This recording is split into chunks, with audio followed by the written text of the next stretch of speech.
मुलांनो, आपण ॲडव्हर्टाईजवर जो प्रश्न होता त्याच्यामध्ये आपण इन्फॉर्मल लेटर लिहिलं, बरोबर आहे. आता त्याच ॲडव्हर्टाईजसाठी आपण ऑफिसरला पत्र कसं लिहू, जिथे अप्लाय करणार आहे ते कसं करणार, ॲप्लिकेशन कसं लिहिणार, ज्याला ऑफिशियल म्हणतो आपण फॉर्मल लेटर म्हणतो. ओके, इन्फॉर्मल आपण बघितलं, आता फॉर्मल लेटर आपण कसं असतं ते बघूया. Now we are going to see formal.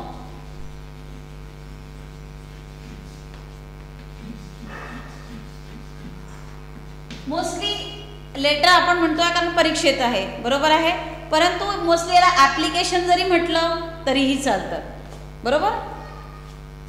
Formal लेटरमध्ये आपल्याला लिहायचं अश्विनी वैद्य. ओके, जे नाव आपण घेतलं होतं तेच लिहूया, अश्विनी वैद्य.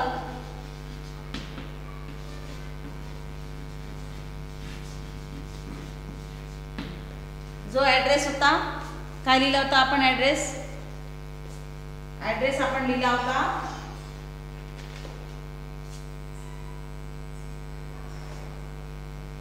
Angad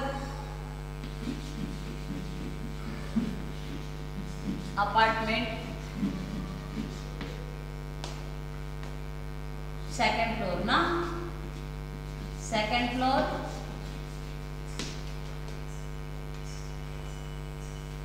Ramnagar,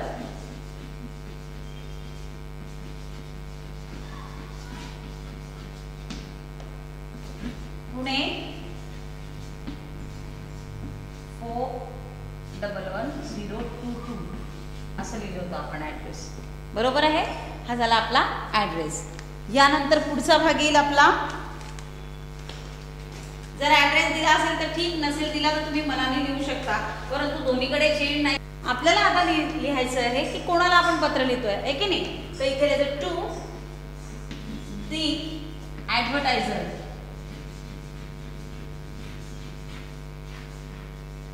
okay, post box number 121 सकाळ.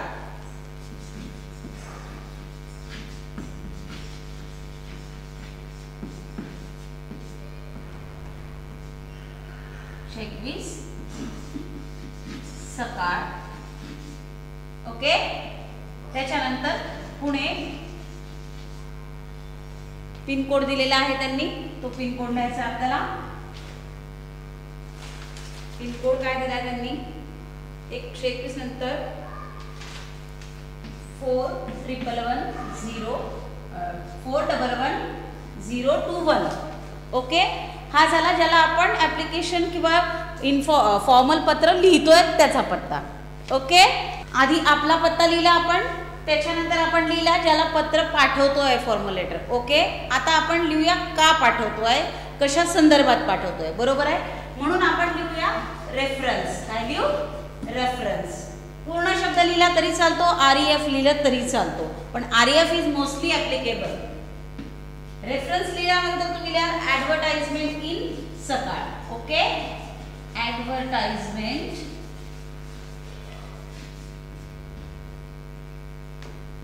इन सकाळ.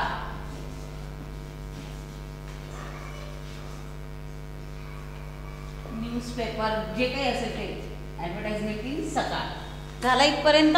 याच्या पुढचं आहे सब्जेक्ट. सब्जेक्ट म्हणजे विषय, तुम्ही का लिहित आहात. रेफरन्स तुम्ही घेतला, संदर्भ घेतला कशाचा, याचा. त्याच्यानंतर तुम्ही लिहा इथे सब्जेक्ट म्हणजे विषय काय आहे तुमचा. रेफरन्स तर तुम्ही घेतला, विषय काय आहे, application for the post of admin assistant. Application म्हणजे अर्ज. Application for the post of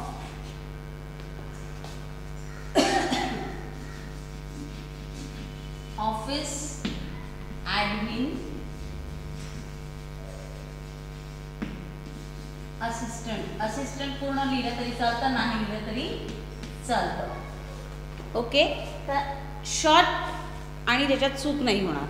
okay, office admin assistant आपण सुरुवात केलेली आहे पत्राला. आता पहिले आपण घेतलं रेफरन्स, मग घेतला विषय, बरोबर आहे. आता पत्र कसं लिहायचं त्यांना ते आपण सुरुवात करूया, बघूया. त्यांना सॅल्युटेशन कसं करणार बघा.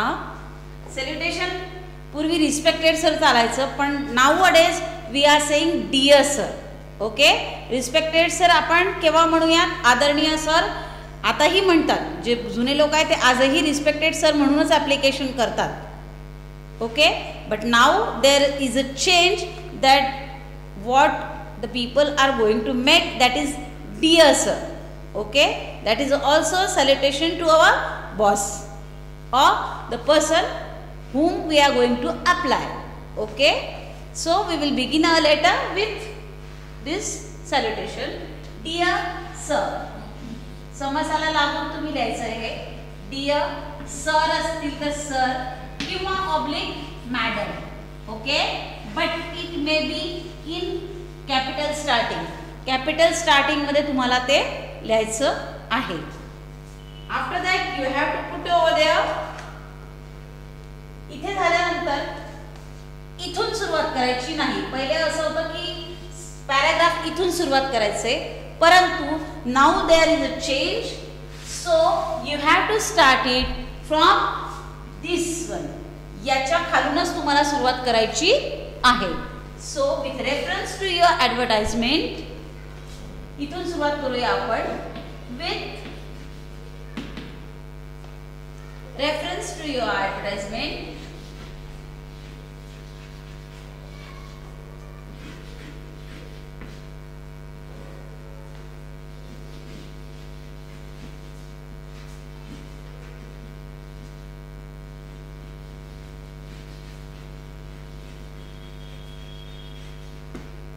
reference to your advertisement in Sakar, dated on म्हणजे कोणत्या तारखेला ती आली आहे. ओके, डेटेड ऑन जी असेल तारीख तिथे तारीख डेट मेन्शन करायची. इथे मी फॉर एक्झाम्पल डेट घेते आहे 15 फेब 2000. फेब्रुवारी पूर्ण लिहायचं, फेब म्हणायचं तर चालतं शॉर्टकट मध्ये, but you have to write here February RUARY February 2021. Okay, I want to apply for the same. म्हणजे मी त्या जाहिरातीसाठी अप्लाय करत आहे. ठीक आहे, इथपर्यंत हा झाला आपला ओपनिंग पॅरा, ज्याला काय म्हणू आपण सुरुवातीचा पॅरेग्राफ जो असतो, ज्याच्यामध्ये विषय काय आहे, तुम्ही का पत्र लिहितात हे आपल्याला सांगायचं आहे. Now we will go on move on second para. Now what we have to see, पहिला पॅराग्राफ आपण लिहिला, कशासाठी आपण त्यांना ॲप्लिकेशन करतोय, बरोबर आहे. त्याच्यानंतर तुम्ही ॲप्लिकेबल का आहात आणि कसे आहात ते त्यांना सांगायचं आहे की मी तुमच्या या जाहिरातीला अनुसरून हे पत्र, I am going to apply for the same. Why you are going to apply for this advertisement. Now you have to continue with your bio, then you can just write it here. Okay, so we will begin. I have passed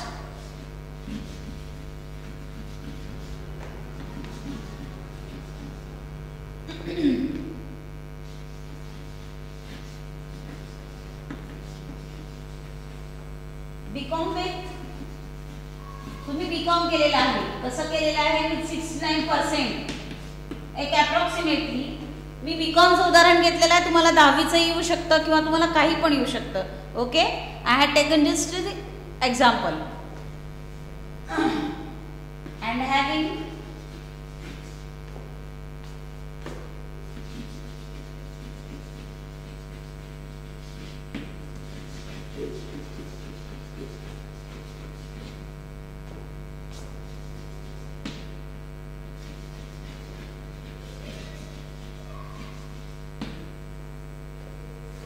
in English, I have good communication, I have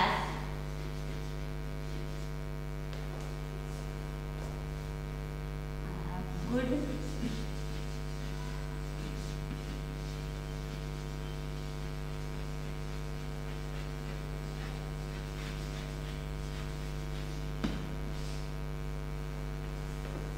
good communication skills 2 म्हणजे मला संभाषणाची कला पण अवगत आहे, बरोबर आहे. नुसतंच BCom नाही आहे, तर मी 69% पास केलेलं आहे आणि माझी फ्लुएन्सी इन इंग्लिश पण चांगली आहे असं, कारण त्यांनी जाहिरातीत तसं तुम्हाला सांगितलेलं आहे. म्हणून आपण त्यांना लिहितो आहे की माझी फ्लुएन्सी पण चांगली आहे आणि माझ्याकडे वार्तालाप करण्याची जी म्हणजे कम्युनिकेशन, लोकांसोबत बोलण्याची जी चांगली कला असते ती पण मला अवगत आहे असं त्यांना आपल्याला सांगायचं आहे. Then I have also done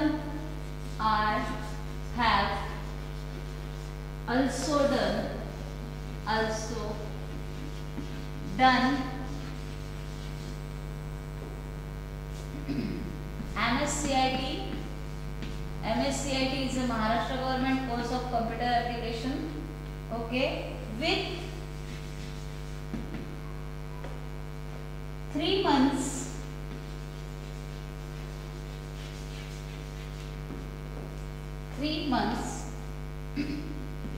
Tally and Excel. These are the courses of computer related. These are the courses with computer relation. Okay, so admin assist is must having computer fluency. That's why we had written over here. यानंतरचा para आपल्याला घ्यायचा आहे की तुमचं आता हे तुम्ही education सांगितलं. नाव how physically you are fit for this position. Okay, आता पुढचा पॅरा आपण घेऊया. I have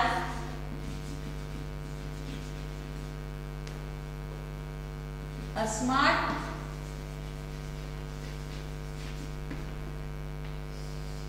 personality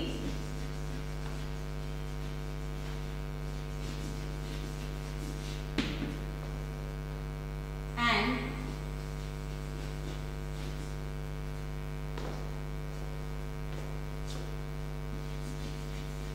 person with vision.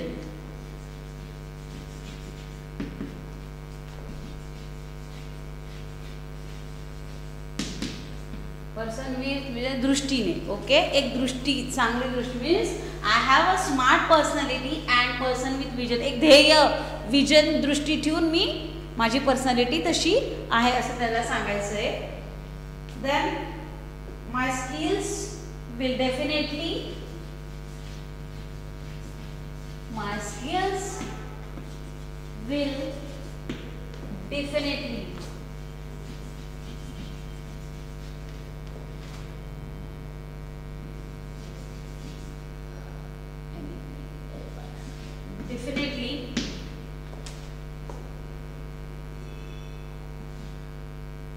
be of great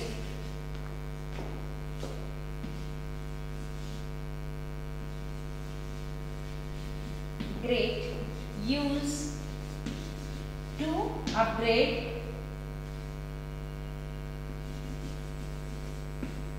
company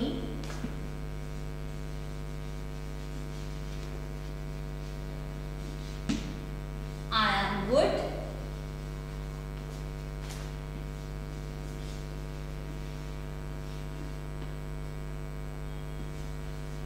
as a part of team. म्हणजे माझ्या ज्ञानाचा कंपनीला उपयोग होईल असं त्याचं म्हणणं आहे. जर मी कंपनीचा एक भाग म्हणून जॉईन झालो तर किंवा जॉईन झाले तर. So what we had written, आपण काय लिहिलेलं, I have a smart personality and person with vision. म्हणजे एक दृष्टिकोन, माझी पर्सनॅलिटी जी आहे एक दृष्टिकोन किंवा ध्येय ठेवून बघणारी आहे. माय स्किल्स म्हणजे माझ्यातलं जे कौशल्य आहे will definitely be a good use to the company. म्हणजे माझ्या कौशल्याचा मी कंपनीसाठी उपयोग करून घेणार आहे. आणि I am good as a part of team केव्हा करू शकेल, जर मी तुमच्या कंपनीचा एक भाग म्हणून जॉईन झालो तर किंवा झाले तर. नाव आपला हा आता चौथा पॅरा आहे. पहिल्या पॅराग्राफमध्ये आपण रेफरन्स लिहिलेला आहे, दुसऱ्या पॅरामध्ये तुम्ही अप्लाय करताय ते. आता हा जो झाला तुम्ही तुमच्या संदर्भात काय तुम्हाला त्यांनी हायर का करावं म्हणून. आता कन्क्ल्युजन म्हणजे शेवटचा पॅरा ज्याच्यामध्ये तुम्ही काय लिहित आहात बघा. ओके. आय होप म्हणजे मला असा विश्वास वाटतो किंवा मी अशी आशा करतो. ओके. आय होप किंवा मी अशी आशा करते. I hope that you will consider. I hope that you will consider me suitable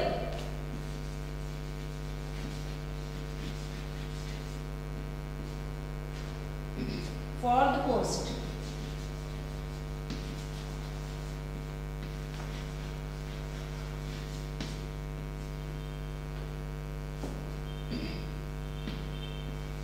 Enclosing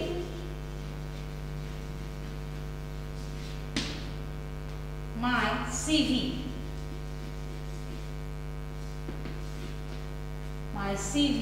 okay. म्हणजे माझं जे बायोडाटा म्हणू आपण किंवा माझा परिचय जो आहे कशाच्या दृष्टीने, ऑफिशियल दृष्टीने जो लागतो परिचय किंवा क्वालिफिकेशन्स, एक्स्ट्रा क्वालिफिकेशन्स, स्किल्स जे काही असेल, एक्सपिरियन्स असेल तर एक्सपिरियन्स, त्याचं जे आपलं बायोडाटा केलेला असतो CV म्हणतात, रिझ्युमे म्हणतात त्याला, तो मी सोबत जोडतो आहे किंवा जोडते आहे. Okay. CV with this covering letter.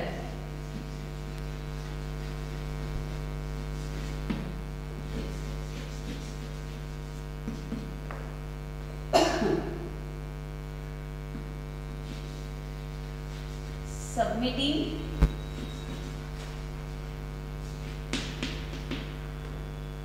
photocopies of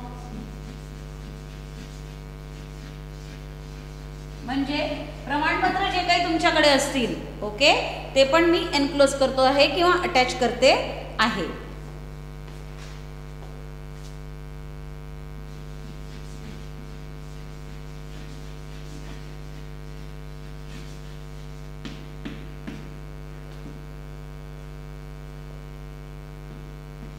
I hope they may meet किंवा meet your requirements. म्हणजे तुम्ही जे ॲप्लिकेशनसाठी पात्रता जे ठेवलेले आहेत रिक्वायरमेंट्स त्याच्यासाठी ते पूर्ण उतरतील किंवा पूर्ण करतील. तुमच्या ज्या अटी आहेत शिक्षणाबद्दल किंवा तुम्ही ज्या धारणा ठेवलेल्या आहेत की या पदासाठी अशा अशा रिक्वायरमेंट्स आपल्याला हव्या आहेत किंवा आपली जी मागणी आहे की ती व्यक्ती किंवा ज्याला आपण पोस्टवर नियुक्त करणार आहोत ती अशा अशा पोस्टनी असावी किंवा हे सर्टिफिकेशन त्याच्याजवळ असावं किंवा अशा फिजिक्सची असावी, तर असं मी मीट युअर रिक्वायरमेंट्स.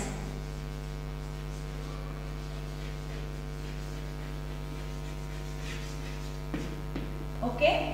या ठिकाणी आपण आता केलेलं आहे. आता याला आपण करू यर्स ट्रूली, विश्वासू. काय म्हणतो आपण? Yours truly. हे विश्वासू आपण कुठे लिहायचं आहे? इथेच लिहायचं आहे याच्या खाली. यर्स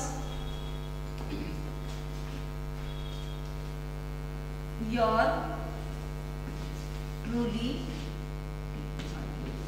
योर ट्रूली नाव लिहायचं आपलं जे काही असेल ते. मी आता अश्विनी लिहिते कारण मी अश्विनी घेतलेला आहे. अश्विनी वैद्या.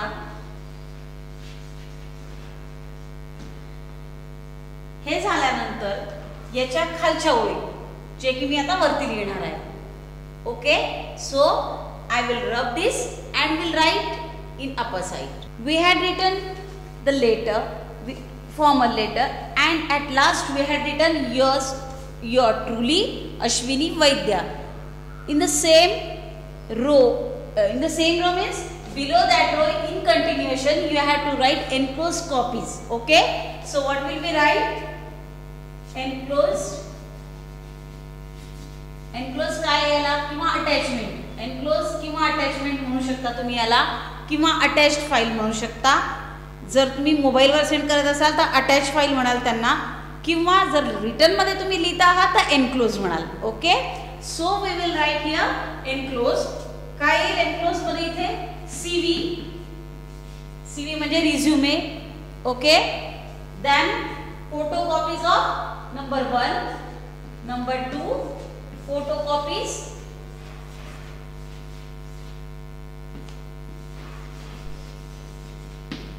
of certificates.